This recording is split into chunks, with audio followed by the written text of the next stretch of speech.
morning, I'm Sarah Sapsanama and these are the headlines of the hour. Prime Minister and Chairman of ruling Nepal Communist Party KP Sharma Oli concedes the government failure to meet public expectations, expresses commitment to rectify past errors. Top officials at Melamchi drinking water project claim 93% of works completed, failed to provide categorical date for Melamchi water to hit Kathmandu. Demand for Nepalese workers in the foreign employment market decreases by 35%, decline certain to affect a remittance.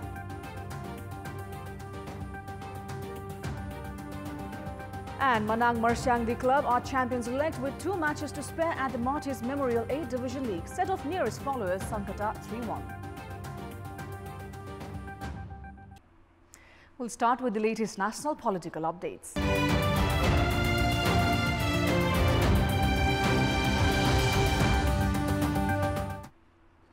Prime Minister and Chairman of the ruling Nepal Communist Party, KP Sharma Oli, has conceded that the government has fallen short on people's expectations. Premier Oli admitted that the government had presented itself as weak at the Nepal Communist Party Standing Committee meeting held yesterday. However, the Premier expressed commitment to rectify its past mistakes to perform better in the coming days. Likewise, Premier Oli also stated that the government is preparing to consult with an investigation team equipped with international skills to look into the infamous case of the rape and murder of 13-year-old Nirmala Pant. Regarding the case of financial irregularity seen in the procurement of 2 wide-body aircrafts by Nepal Airlines Corporation, Premier Oli said a high-level committee will be formed to further probe into the case. Premier Oli also briefed on the party's struggle to conclude the unification at the local levels, stating that a separate task force will be formed to resolve the issue. Meanwhile, the standing committee meeting was postponed for today as the committee was not able to decide on the work plan for the task force. Premier Oli had attended to questions at the Standing Committee meeting yesterday for almost 3 hours. In the Standing Committee meeting that extended for more than a week, majority of the members had strongly criticized the leadership for the government's dismal performance.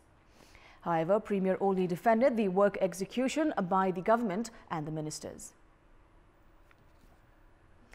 Now, top officials of the Melamchi drinking water project have claimed that 93% of the project works have been accomplished so far. However, neither the project officers have an answer to when the Melamchi water would reach Kathmandu, nor the portfolio ministers or the secretary have a categorical reply.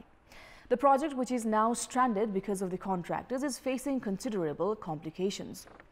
Drinking Water Minister Beena Magar and Secretary Gajendra Thakur were questioned by the lawmakers at the meeting of the Parliament's Development and Technology Committee regarding the duration of Melamchi water would take to reach Kathmandu, along with the future of the project if the Italian contractor company abandons the project. However, Minister Magar and Secretary Thakur failed to provide reasonable answers to the queries. The Melamchi drinking water project, which was envisioned 3 decades ago, is now uncertain as the Italian contractor company CMC has gone bankrupt. In these circumstances, the ministry has failed to clarify that the company cannot proceed with the works and neither does it trust the company. With the completion deadline of the project now thrown into uncertainty, it has become a source for exploitation for those with access. Ministers to leaders not related to the project, along with officials and security personnel, have been abusing the resources of the project, including its vehicles. The ministry, however, remains unaware about the number of vehicles of the project that have been misused. The committee has also asked for information from the ministry regarding the abuse of project vehicles. It is difficult to believe that the leadership of the ministry will reach a common ground with the contractor agency for the completion of the project when it does not even know about the misuse of the project resources. And now the government has decided to introduce 300 electric buses into operation at its own investment. In the first phase, the electric buses will start operation from the Kathmandu Valley. Prior to this, the Lumbini Development Fund had purchased 2 electric buses with a grant from the Asian Development Bank. However, failed to bring it into operation due to lack of charging stations, among other essential infrastructures. The Council of Ministers has now decided to operate 300 electric buses with the government's investment in order to better manage the transport service and decrease environment pollution. Likewise, the government has also decided to appoint joint secretaries for Foreign Ministry Ganesh Prasad Dhakal as Nepal's ambassador for Thailand, Mani Prasad Bhattarai for Switzerland, Bhrigu Dhungana for Canada, Deepak Adhikari for France, and Durga Prasad Bhandari for Kuwait. Meanwhile, Nepal's current ambassadors for Spain, South Korea and Bangladesh have been called back. The ambassadors will need to return within 15 days. The government has yet to make any decision on the disputed ambassador for Australia, Lucky Sherpa. The ambassadors that have been called back were appointed by the Nepali Congress government. The ambassador for Japan, Prativa Rana, appointed during the same time, however, has not been called back. 9 complaints have been filed at the Parliamentary Hearing Committee against the Chief Justice nominee, Justice Cholendra Samser Jangabahadur Rana. Based on the complaints, the Justice recommended Rana has been alleged of allowing the transfer of land belonging to Nepal Trust to the former King Gyanendra Shah's daughter, Prerna Rajya Lakshmi Singha. Likewise, Rana has also been alleged of boycotting benches and of clearing various individuals of corruption charges. Rana also has been alleged of giving out decisions in the impeachment motion case against former Chief Justice Sushila Karki and for flouting the constitutional provisions. The other complaint includes Rana's decision to transfer public lands in the name of an individual. The Parliamentary Hearing Committee has forwarded the complaints to the committee members. A discussion will be held today. The Constitutional Council had recommended Justice Cholendra Rana for the post of Chief Justice. Lawmakers from the opposition and the ruling party itself have criticized ministers of Province 2, alleging them of flouting the provisions and programs announced at the Provincial Assembly. The lawmakers have expressed reservations, citing that the ministers distributed budget, putting their own districts and constituencies into priorities. On 7th of July this year, Chief Minister of Province 2, Lal Babu Raut, had presented the plans and program for Province 2 for the ongoing fiscal year. The lawmakers of province have stated the budget distributed is not in line with the programs planned by the Provincial Assembly, which is considered the highest body at the provincial level.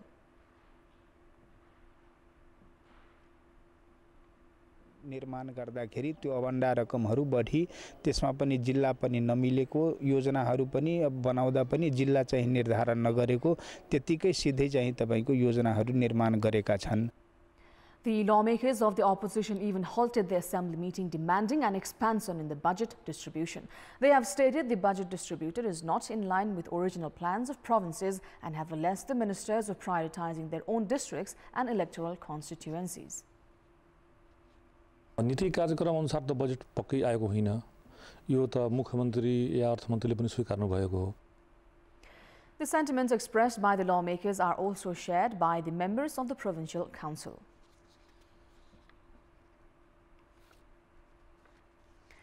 Now, the demand for Nepalese workers in foreign employment market has decreased by 35%. This is considered a result of internal power dispute in the Gulf countries' newly introduced employment reservation policy that has confined opportunities in certain fields for own nationals and Nepal's domestic problems. The Foreign Employment Department had given out labor permits to 444,000 Nepalese aspiring to go abroad for employment in the Nepalese fiscal year 2071-72. The number decreased to 366,500 a year later, and the trend of decreasing demands have continued. While 323,800 received their final labor permit last fiscal year, the department has only entertained 87,000 applicants in the first 5 months of the ongoing fiscal year. The number is 35% less than that for the same period last fiscal year. Entrepreneurs have stated the decrease in demands is due to the internal disputes in the major destinations like the Saudi Arabia and Qatar. Likewise, a few of the Gulf countries have also adapted policies to reserve employment opportunities for their own nationals, further affecting the labor demand from Nepal. Meanwhile, Nepal has not lifted its ban on Nepalese workers traveling to Malaysia to work as domestic helper. Malaysia is one among the top destinations for Nepalese workers, taking up to 30% of foreign labor force of Nepal. As the demands go down, the government has neither been able to strike new agreement with the employment destination countries nor renew agreements that have expired. It is imperative on part of the government to take necessary initiatives at the earliest, as this has dented the country's remittance sector. And moving on, while the government is preparing to formulate laws with provisions to provide citizenship certificates to the non-residential Nepalese NRN with all but political rights, the NRN campaigners have demanded that the government ensure their political rights as well in their citizenship certificates. Based on the ordinance registered by the government at the Parliament to amend the existing Citizenship Act, NRNs have all the rights of the citizen except political and voting rights. At the meeting of the State Management Committee of the House of Representatives held yesterday, representatives from the NRN community reiterated their demand to provide rights equivalent to that of a Nepali national. The NRN community has demanded for a provision that would allow them to apply for the citizenship from the Nepal's representative office at the location of their convenience. However, lawmakers have not seemed optimistic about the demands. Lawmakers have stated it is not possible to provide them rights that are not included in the Constitution. The amendment ordinance will address the NRN community's long-standing demands of dual citizenship. Once the ordinance is issued, NRNs who have taken up residence in other nations other than SAARC countries will be eligible for Nepalese citizenship. However, they will not have the rights to vote, among other political rights denied to them. Prime Minister K.P. Sharma Oli laid the foundations for the reconstructions of the historic Terra Hara that was destroyed during the April 2015 earthquake. Based on the government's plan, the new Terra Hara will be of 22 stories. During the special function held yesterday, Premier Oli stated the design for new Terra Hara was formed after giving due considerations to the monument's historical values while incorporating modern features as well. The project has been handed over to JIETC Raman Constructions, and the reconstruction cost is estimated to be over 3,480 million rupees. The contractor company has said the reconstructions will be complete in 2 years' time. The new Terra Hara will be constructed in an area of 42 ropenis of land and will be of 257 feet in height. Likewise, the building will also have an underground parking, a garden and an assembly hall, among other facilities. Meanwhile, the destroyed section and the remains of the previous Terra Hara will be left intact for public display.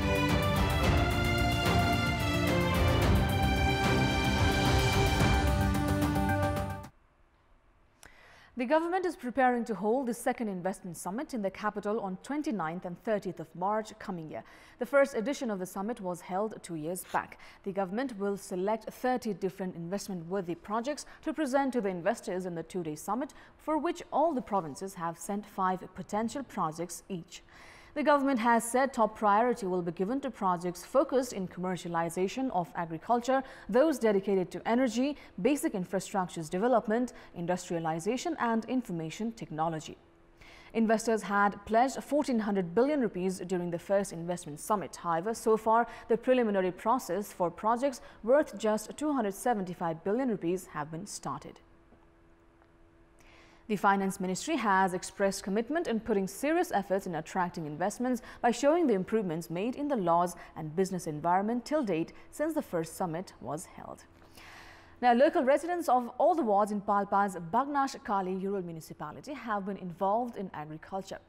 In this context, we asked the farmers in Palpa Bagnash Kali rural municipality regarding how they think should the government support them to become self-reliant on agriculture. In our Public Voice segment, let's take a look at what they had to say. Public Voice. कुखुरा पालन, बाख्रा पालन, अनि चाहिँ net जालीहरु, अनि टनेलहरु, च्याउ खेतीहरुमा सरकारले सहयोग गरिदिएको उसमा हामी आत्मनिर्भर बन्न सक्छौं. हामी बिउ बजारमै ठगेका छौं एकर पेटबाट. बिउ ल्याउँछौं. बिउमा शुद्धता छैन एउटा कुरा. अनि विषादी रहित तरिकाबाट खेती गर्न किसानलाई प्रोत्साहन गर्नु पर्यो. अनि किसानको आवश्यकता अनुसार प्राविधिक सहयोग पनि आवश्यक चाहिन्छ. च्याउ खेतीको टनेलको लाइलाई र चाहिँ नि अब अलिक सहुलियतमा बिउ बिजनको लाइलाई चाहिँ नि उपलब्ध गराइदिए पनि अब किसानहरु अलिक अगाडि बढ्छ कि जस्तो लाग्छ मलाई. चैते वैशाख पानीको कमी हुन्छ.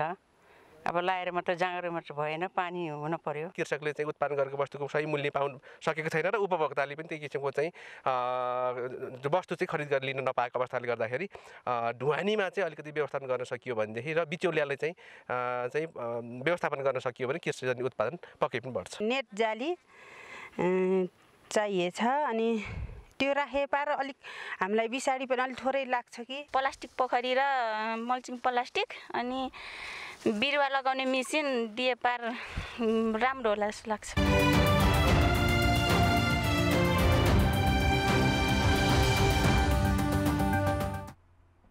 And time now for our segment Public Pulse, where you text us with your opinion. Public Pulse. And the question is, why is coordination lacking between the centre and the provinces regarding development projects? Your options are A, shying away from responsibility, B, confusion regarding jurisdiction, and C, consequence of a transitional period. The voting is on. Type NEWS, select your option A, B or C and send it to 34001 to share your opinion with us. With that, it's now time for the sports update. Sports news. Manang Marsiangdi Club MMC has won the Bati's Memorial A Division League for the 8th time. Manang are champions-elect as they won the league with 2 matches to play, having secured 3-1 win against their nearest rivals Sankata in the match played earlier yesterday. Both the teams played attacking football from the very beginning of the match played at Enfa Ground, Saddobato, with an exchange of attacks at both the camps. Sankata's Alan had beaten Manang goalkeeper in the 7th minute but failed to find the post. Manang's Kamal Shrestha's shot ricocheted off the bar in the 13th minute. Another shot from Heman Gurung of Manang also deflected off the bar 2 minutes later. Manang finally laid in the closing minutes of the first half as Sankata goalkeeper could not block a ball from the corner. Leading the first half 1-0, Manang added their second in the 81st minute to substitute Pujan Uparkoti. Foreign recruit Adilaja Somidi extended Manang's lead to 3 goals in the 87th minute of the match. However, Cedric Awale scored a consolation for Sankata in the dying minutes. With the title win, Manang have secured their berth at the AFC Cup. Manang is placed in Group E alongside the teams from India and Bangladesh. Minerva Punjab of India and Dhaka Abhani of Bangladesh are the teams in the group. Another team in the group is yet to be decided. Group stage matches of the tournament will begin in April.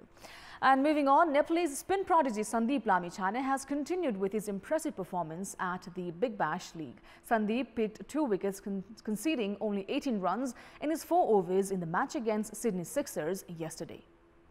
Melbourne Stars won the toss and chose to bowl first in the match played in Sydney as Sandeep was introduced in the 7th over. The Nepalese spin sensation conceded just 4 runs in his first over. His second over also went for 4 runs while he picked his first wicket, a leg before wicket of Sydney skipper Moises Henriques. Sandeep took another wicket in the 12th over as Tom Curran was trapped LBW. The over went for 3 runs only. Sandeep was hit for a 4 in the 14th over as he conceded 9 runs. With 7 wickets in 3 matches, Sandeep leads the list of wicket takers in the tournament. Melbourne Stars also registered their first win of the tournament with a 5-wicket victory. That's all for the moment. Our next English bulletin will be at 11 this morning. Keep watching Kantipur TV HD for more news and entertainment. Good day.